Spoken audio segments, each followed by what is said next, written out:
안녕하세요. 토닥토닥 힐링수다로 행복을 전하는 오행자 강사입니다. 반갑습니다.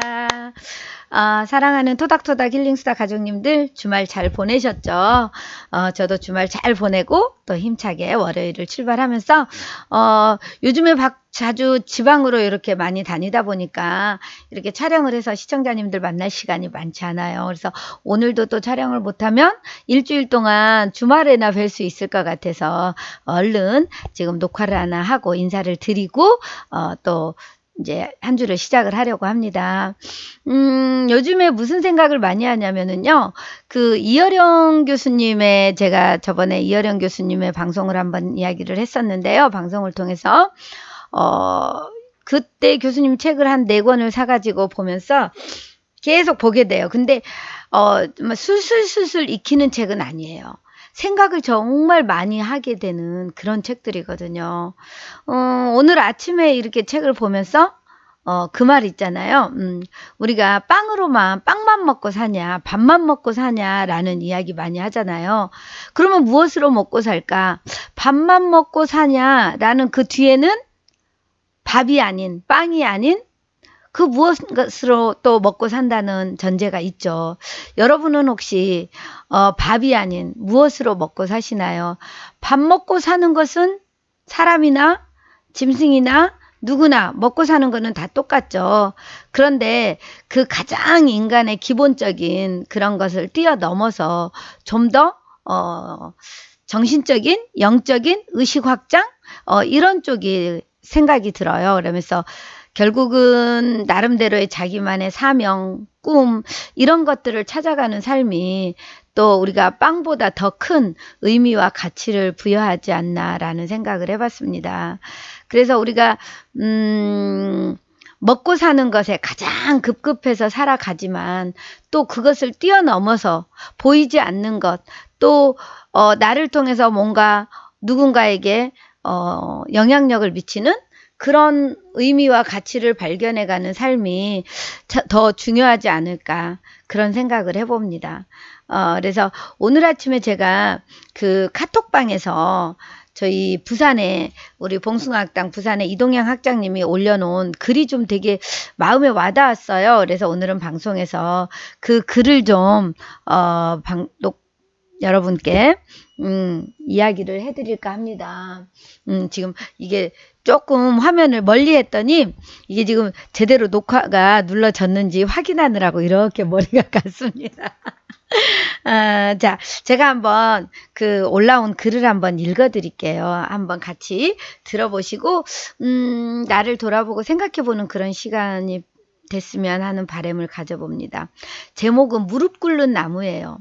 무릎 꿇는 나무. 왠지 좀 느낌부터 예사롭지 않죠? 캐나다 로키 산맥에는 3,000m 이상 수목한 개점에서 자라는 특이한 나무가 있습니다. 무릎 꿇는 나무죠. 나무의 모양새가 무릎을 꿇은 것 같다고 해서 붙여진 이름이라고 하네요.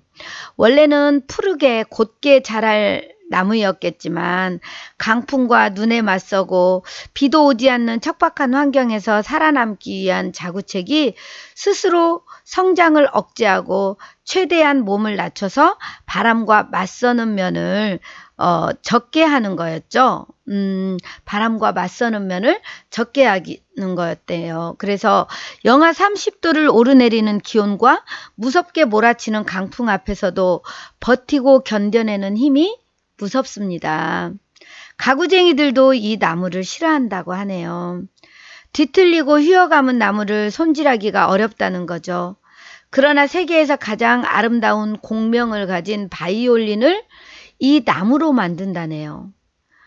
온갖 역경과 절망을 이겨내고 마침내 천상의 소리를 들려주는 무릎 꿇는 나무. 우리 인생이라고 다를까요?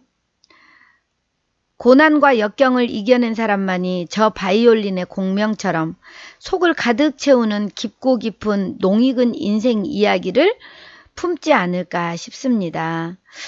요즘 사회도 경제도 많이 어려운 요즘인데요. 기운들 내십시오 하면서 우리 이동양 학장님이 이 글을 올려주셨어요. 그런데 저도 이 글을 딱 읽으면서 그렇구나. 사람마다 어떤 어려운 상황에서도 그 자기만의 견뎌낼 수 있는 뭔가 방법을 찾아간다는 것, 자구책을 찾아낼 수 있다는 것, 그래서 결국은 우리 내면에는 누구나 어떤 어려움과 고난 속에서도 견뎌낼 수 있는 뭔가 힘이 있다는 거죠. 누구나 그걸 가지고 있다는 얘기 같아요. 그런데 가끔 우리는 견딜 수 없다고, 너무 힘들다고, 포기하고 싶다고, 절망하고 그럴 때가 많죠. 사실은 요즘 좀 딸이 몸이 안 좋아서 지난 금요일에 응급실도 갔다가 주말에는 또 병원에 입원을 했어요. 그래가지고 주말 동안 병원에서 지냈는데 제가 항상 우리 딸한테 부탁하는 게 그거거든요. 물론 화나고 속상하고 나만 왜 아픈가 억울할 수도 있지만 그럼에도 불구하고 그래 감사하다 긍정적인 생각 내가 나의 가능성 희망을 볼 줄 아는 그런 마음 그래서 그걸 제일 많이 우리 딸한테 강조를 하거든요. 그래도 감사하지 않냐. 좋은 생각을 하자. 이만한 게 얼마나 다행이냐. 또 때로는 치료해 줄 수 있는 병원이 있고 좀 너한테 성에 차지는 않지만 만족하지는 않겠지만 그래도 이런 엄마라도 없는 것보다는 또 있는 게 낫지 않냐라고 제가 제 딸한테 많은 이야기를 하거든요. 사람은 그런 것 같아요. 욕심으로 따지면 또 편하기로 따지면 끝도 한도 없는 것 같아요. 사람이 부자들도 마찬가지고 내가 이만큼 가졌을 때 이것으로 만족하는 것이 아니라 또 그것보다 조금 더 채워서 더 큰 것을 원하잖아요. 그러는데 그러면은 과연 죽을 때까지 그 사람은 저는 행복할 수 없다는 생각이 들어요. 그런데 비록 내가 가진 게 적지만 몸도 아프지만 때로는 막 저 같은 경우는 좀 더 지혜롭고 싶고 더 똑똑하고 싶고 더 많이 배우고 싶고 이런 지식에 대한 그 열망이나 욕구가 되게 강하거든요. 그런데 지금 내가 부족한 것만 생각하면 화나고 속상하겠지만 내가 몰랐던 것을 지금이라도 이렇게 조금씩 채워가고 있다는 것에 감사하고 또 다행이다고 생각을 하고 그러면 시간이 흐르면서 내가 더 성장해 갈 나를 조금 더 기대를 하게 되는 것 같아요. 그래서 오늘도 그런 생각을 많이 했어요. 우리 딸한테도 미안하고 과연 내가 잘하고 있나? 옳은 건가? 라는 생각을 하지만 그래도 내가 할 수 있는 거. 사람은 누구나 주어진 상황에서 최선의 선택을 하잖아요.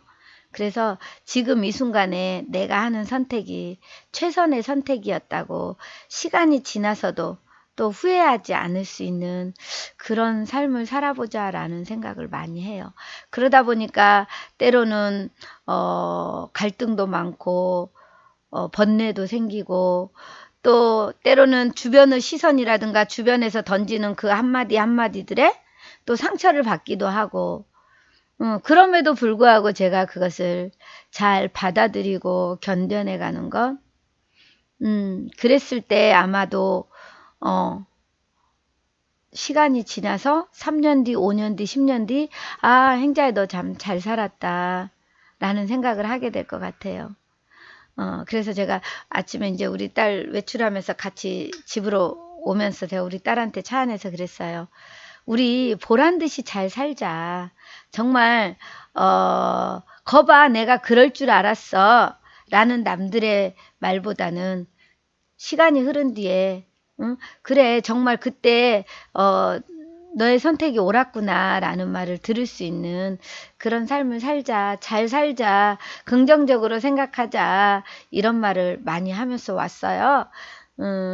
그래서 저는 그러고 싶어요. 정말 처음에 얘기할 때 밥만 먹고 사냐, 우리가 빵만 먹고 사람이 살 수 있냐. 예수님은 그랬죠. 빵만 먹고 사는 것이 아니라 하나님의 말씀으로 우리가 먹고 산다라는 이야기를 했듯이 그 말씀이 뭘까? 보이지 않는 진리, 우리가 이 세상에 태어난 목적, 사명, 꿈 다양하게 연결이 될 수 있을 것 같아요. 그래서 그런 것들이 있기 때문에 당장 때로는 배고프고 힘든 삶일지라도 우리가 기쁘게 감사하게 행복하게 살아갈 수 있다는 생각을 해봅니다. 사랑하는 토닥토닥 힐링수다 가족님들, 아마도 어려운 상황들, 힘든 상황들 많이 있으실 거예요. 그렇지만 그럼에도 불구하고 사람이니까, 분명히 인간이니까 이 세상에 온 목적, 사명, 꿈을 찾아서 더 노력하고 성장해가는 오늘이었으면 하는 바람을 가져봅니다. 오늘은 제가 좀 뭐라고 주저리 한 것 같습니다. 그런데 이렇게라도 또 인사를 드리고 한 주를 출발하는 게 좋을 것 같아서 이렇게 인사를 드렸고요.